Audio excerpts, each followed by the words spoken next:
Le président du FASO appelle les gouverneurs et les hauts commissaires à jouer pleinement leur rôle pour la bonne tenue des élections. Ce rôle consiste à jouer la carte de la neutralité dans la mission de police administrative qui leur est confiée dans le cadre de ces élections.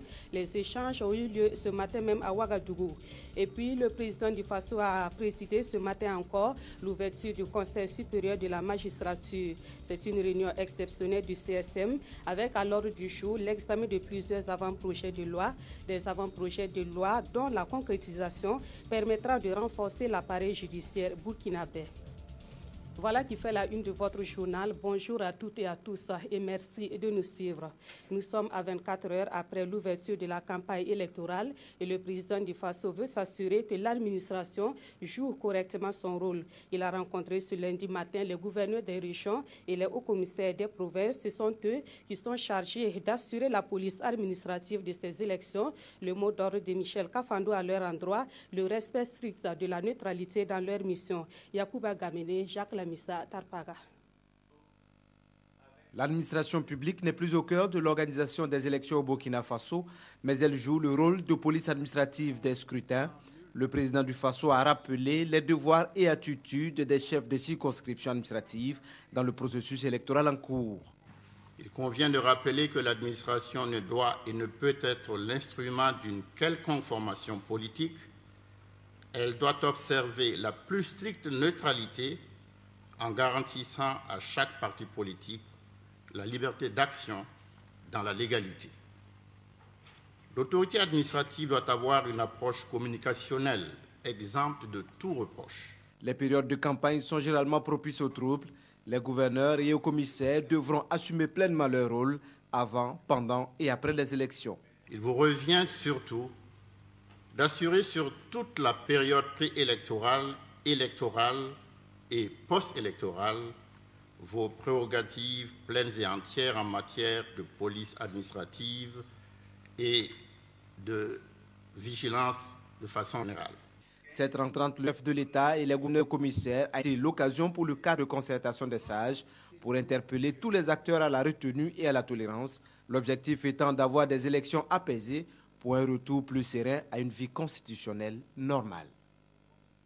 Et pour des élections apaisées au Burkina Faso, la jeunesse a également son rôle à jouer. Une jeunesse citoyenne pour des élections apaisées au Burkina Faso. C'est sous ce thème que les jeunes du Sahel ont été conviés à une conférence publique le vendredi dernier à Dori. Cette campagne de sensibilisation des jeunes pour la bonne tenue des élections va s'étaler sur d'autres régions du Burkina Faso. Elle est initiée par le Conseil national de la jeunesse du Burkina Faso en partenariat avec le NDI, le National Democratic Institute. Des précisions avec Joseph Bambara.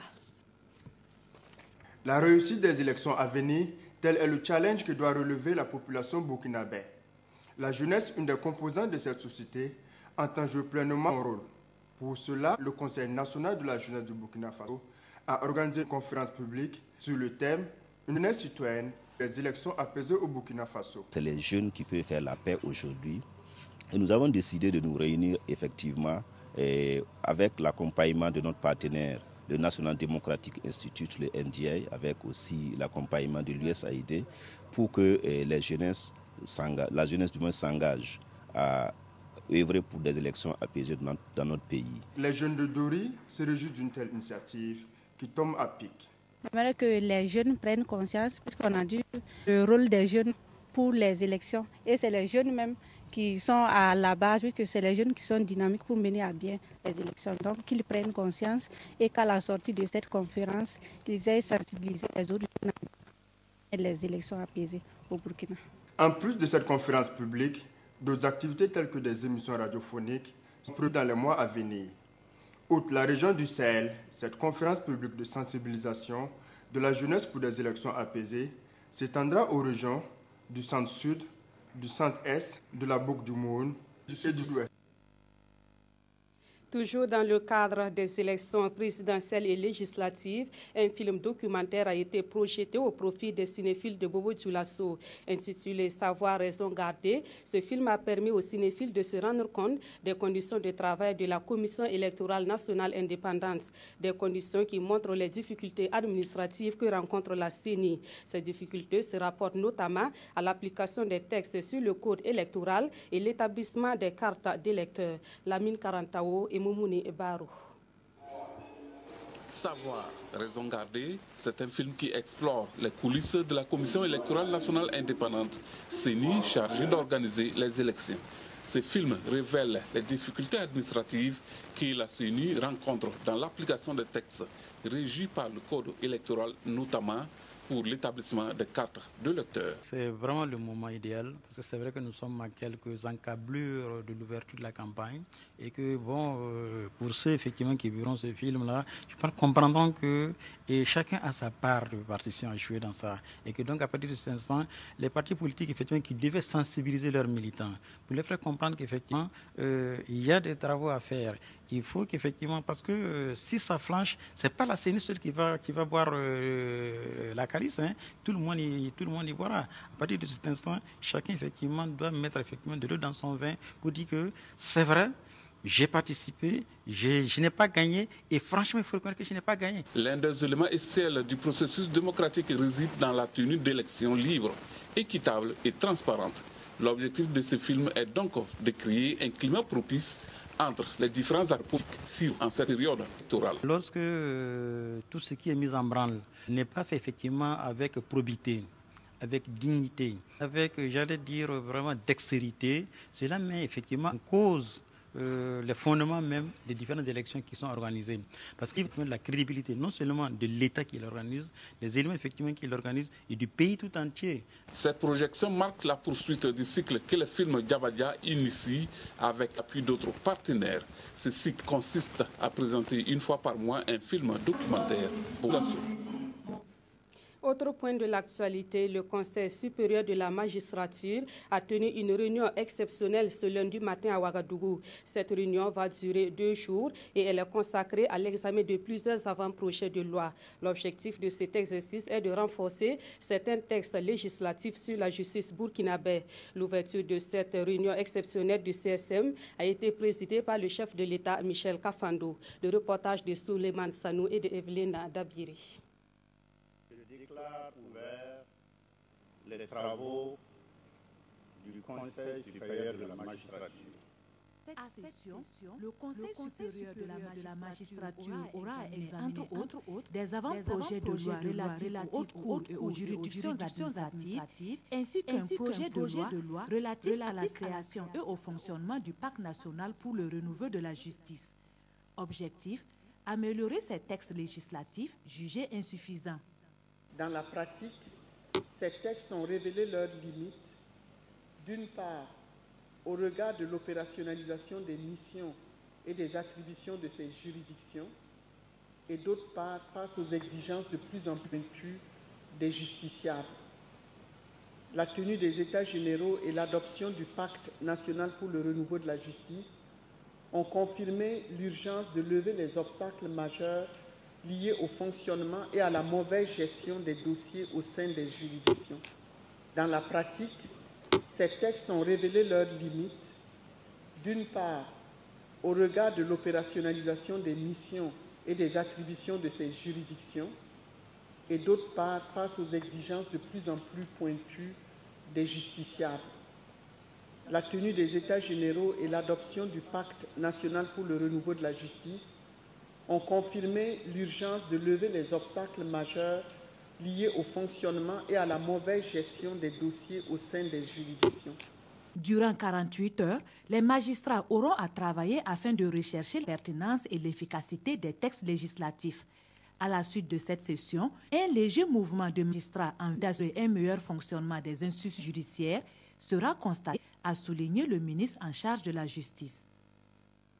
Un meilleur fonctionnement de la justice burkinabé, c'est le souhait également des acteurs chargés directement d'animer cette justice au quotidien. Le ministère en charge de la justice met les bouchées doubles pour rendre la justice burkinabé plus indépendante et plus crédible. Depuis ce matin, les agents de ce ministère s'informent sur le contenu de la politique nationale de justice et son plan d'action triennal 2014-2016. Cette politique avait été adoptée en 2010, puis révisée en 2013 pour répondre aux exigences du budget programme de l'État burkinabé. Des précisions avec Amadou Ilboudo et Aruna Amari. La version révisée de la politique nationale de justice qui couvre la période 2010-2019 assortie d'un plan d'action est bâtie sur deux axes. La dynamisation du pilotage du secteur de la justice et le renforcement de la protection des droits et des libertés individuelles et collectives. Ces deux documents sont présentés ici à ces acteurs de la justice. Pour que les acteurs de la justice s'imprègnent de la politique nationale de la justice révisée. Parce qu'il y avait une politique nationale de la justice, mais nous avons révisé cette politique nationale de la justice pour tenir compte d'un certain nombre d'impératifs au niveau de l'élaboration des différentes politiques. Le plan d'action de la politique nationale de justice révisé s'étale sur la période 2014-2016. Ce programme s'articule autour de trois composantes. D'abord, de faire fonctionner la justice dans un cadre structurel, qui est d'optimiser le service public de la justice ensuite. Et enfin, c'est de mettre en œuvre tous les instruments nécessaires au fonctionnement et à l'atteinte des objectifs de la politique nationale de justice. Cette rencontre d'information sur la politique nationale de justice et son plan d'action est la troisième du genre après celle de Bobo Dioulasso et de Koudougou. Les acteurs de la justice se sont invités à s'approprier ces deux référentiels afin de rendre la justice burkinabé performante et en phase avec les aspirations des justiciables.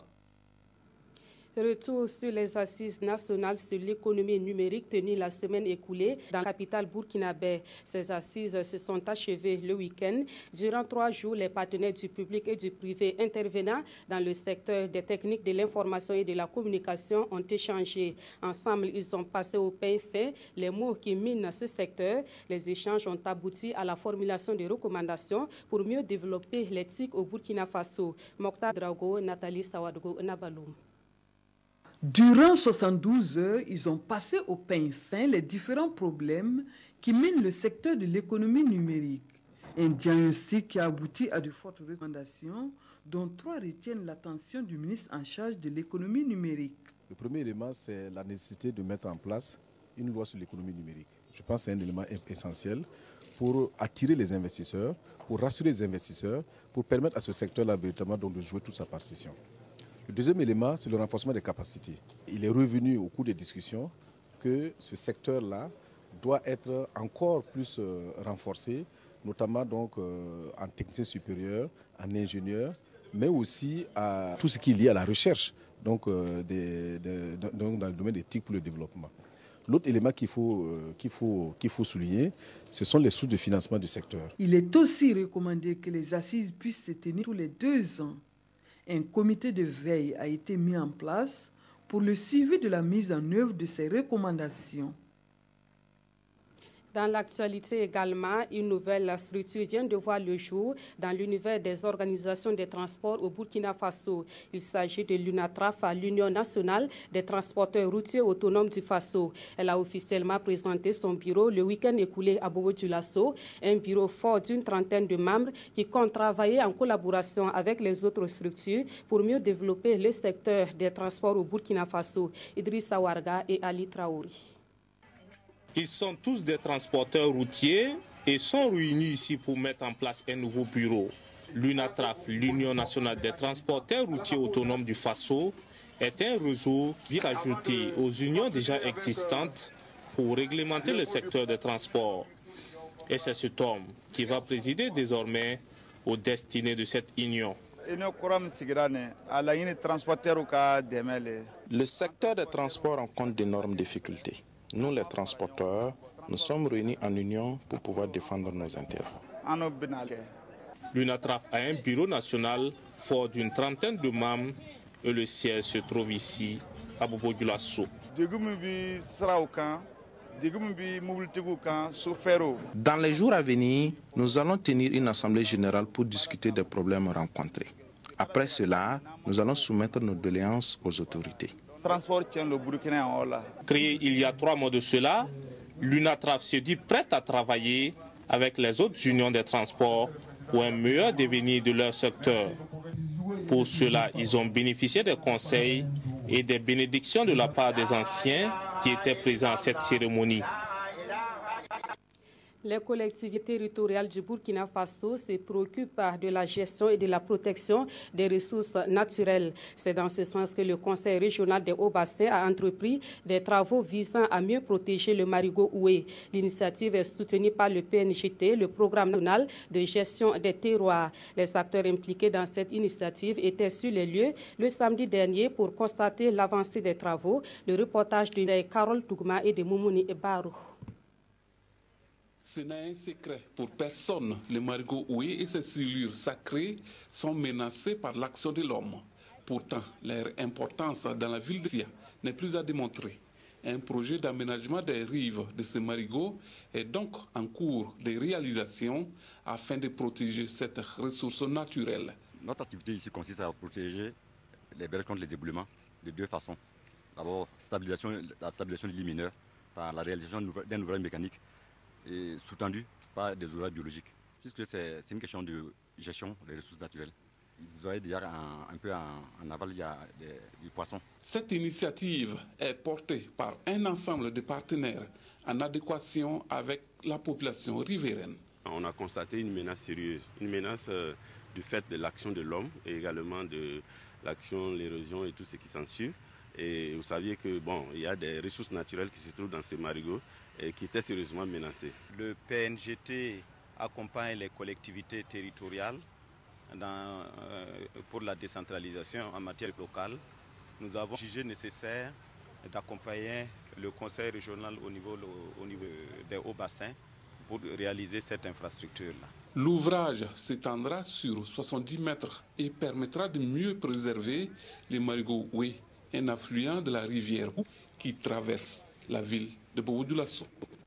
Retour au Burkina Faso pour la revue de presse de cette édition. Actualité oblige, l'ouverture de la campagne électorale est le principal sujet qui a intéressé les quotidiens de ce lundi 9 novembre. Et la revue de presse cette semaine, c'est avec Aimé Solange Guigma. Ouverture de la campagne électorale 2015, les journaux de ce jour commentent l'événement. 21 jours pour convaincre, titre l'Observateur Palga. Cette fois-ci, c'est parti et bien parti, précise le journal. Durant les 21 jours et à l'aune de leur discours, faits et gestes, chaque prétendant déploiera un trésor de calinothérapie en vue d'engranger le maximum de voix au soir du 29 novembre, poursuit aujourd'hui au Faso. Les 14 présidentiables feront feu de tout bois pour négocier la confiance des Burkinabés, estime notre temps, pourvu que les messages ne soient pas haineux, souhaite le journal. Car le Burkina a une image à défendre, nous explique le pays. Pour le journal, la campagne doit être marquée par la force de l'argument et non par l'argument de la force, en vue de réussir l'exploit écrit de manière irréversible et en lettres d'or le nom du Burkina Faso sur la liste des pays africains qui ne trichent pas avec la démocratie. Pendant ce temps, Sidoya rappelle aux différents prétendants au pouvoir exécutif et législatif que ventre vide n'a point d'oreille.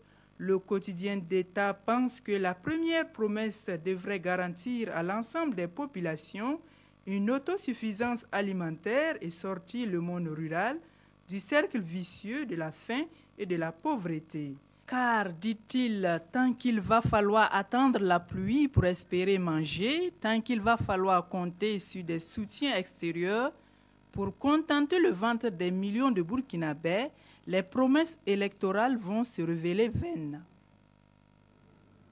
Et c'est la fin de cette édition. Merci de l'avoir suivi. Très bon après-midi à toutes et à tous.